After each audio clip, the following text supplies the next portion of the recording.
Bismillahirrahmanirrahim. Assalamualaikum warahmatullahi wabarakatuh. Perkenalkan, nama saya Anissa Rizky Mufidah dari Prodi Hukum Ekonomi Syariah kelas 2I dengan NIM 222111329. Di sini saya akan menjelaskan sedikit materi tentang wahyu.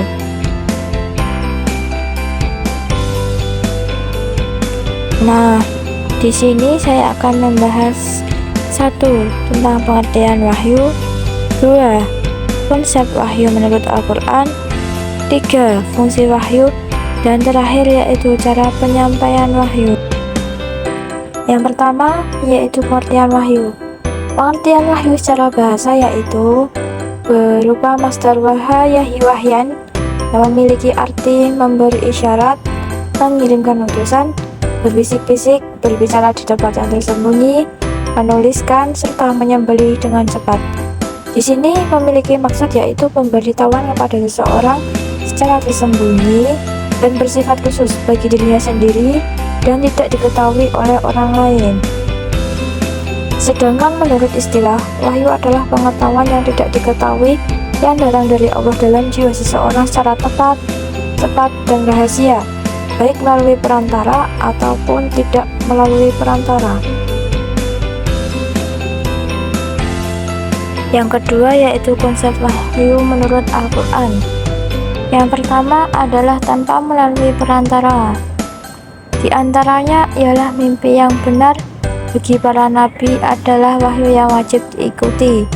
Ialah mimpi Nabi Ibrahim agar menyembelih anaknya Ismail. Yang kedua, hubungan antara Allah dan manusia yang bersifat timbal balik dari Allah kepada manusia dan dari manusia kepada Allah.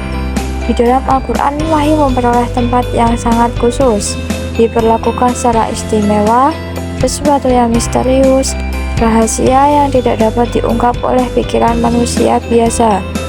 Yang ketiga, diturunkan secara langsung. Yang diterima Nabi adalah murni sendiri dari Allah dan sudah berbahasa Arab, bukan dialih bahasakan ke dalam bahasa Arab oleh Nabi sendiri.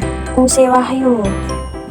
Fungsi wahyu terdiri dari 3, yaitu yang pertama, memberikan petunjuk terhadap sesuatu yang gaib di luar nalar manusia.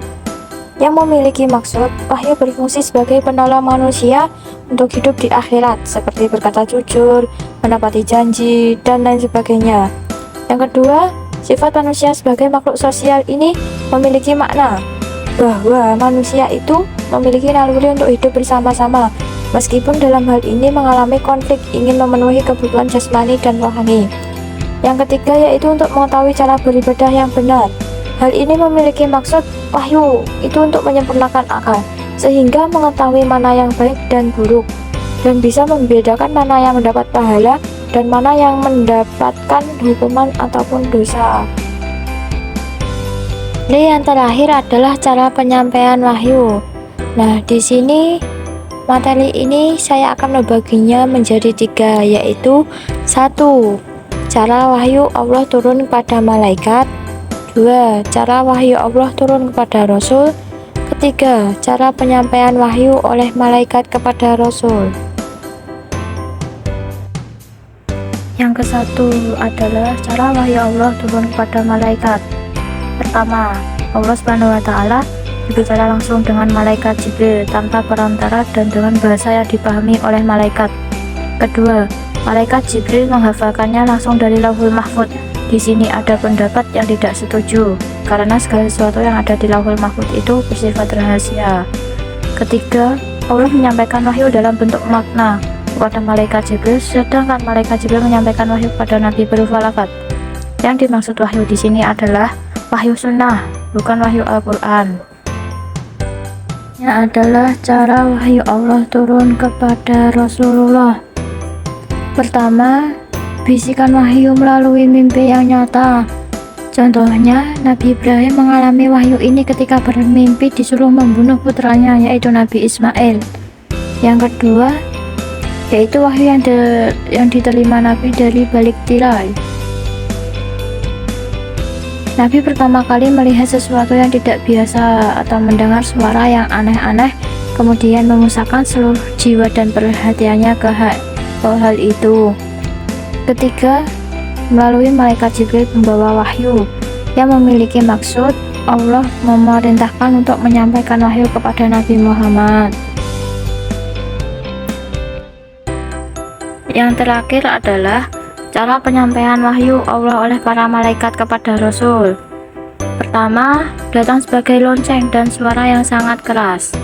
Datang sebagai lonceng dan suara yang sangat keras yang memengaruhi perwakilan kesadaran. Selama dia mau menerima pengaruh ini dengan sekuat tenaga. Cara ini yang paling kuat bagi Rasul ketika wahyu sampai kepada Rasulullah. Dengan cara itu, beliau mengumpulkan seluruh kesadarannya untuk menerimanya, mengingatnya, dan memahaminya. Dan suara itu bisa jadi adalah suara malaikat yang mengepakkan sayapnya. Kedua, yaitu malaikat berubah menjadi Rasul sebagai manusia. Cara ini lebih mudah dari cara sebelumnya karena ada kecocokan antara pembicara dan pendengar. Penampilan Jibril sebagai laki-laki tidak memaksanya untuk melepaskan sifat spiritualnya. Dan ini tidak berarti bahwa sifatnya telah berubah menjadi manusia, tapi itu berarti dia muncul dalam wujud manusia untuk menyentakan Rasulullah sebagai manusia. Ketiga adalah malaikat Jibril meniupkan wahyu ke dalam jiwa Rasulullah, sedangkan beliau pun tidak melihat wahyu itu sendiri. Keempat adalah malaikat Jibril mendatangi Nabi Muhammad dalam wujud yang asli. Jenis wahyu ini jarang dijumpai oleh Nabi. Nabi Muhammad dapat melihat malaikat Jibril dalam wujud aslinya hanya saat menerima wahyu pertama, yaitu Al-Quran di Gua Hira, dan saat melakukan perjalanan malam saat Isra Mi'raj di Sidratul Muntaha. Sekian yang dapat saya sampaikan, kurang lebihnya mohon maaf sebesar-besarnya. Semoga dengan tayangan video tadi dapat menambah pengetahuan Anda. Wassalamualaikum warahmatullahi wabarakatuh.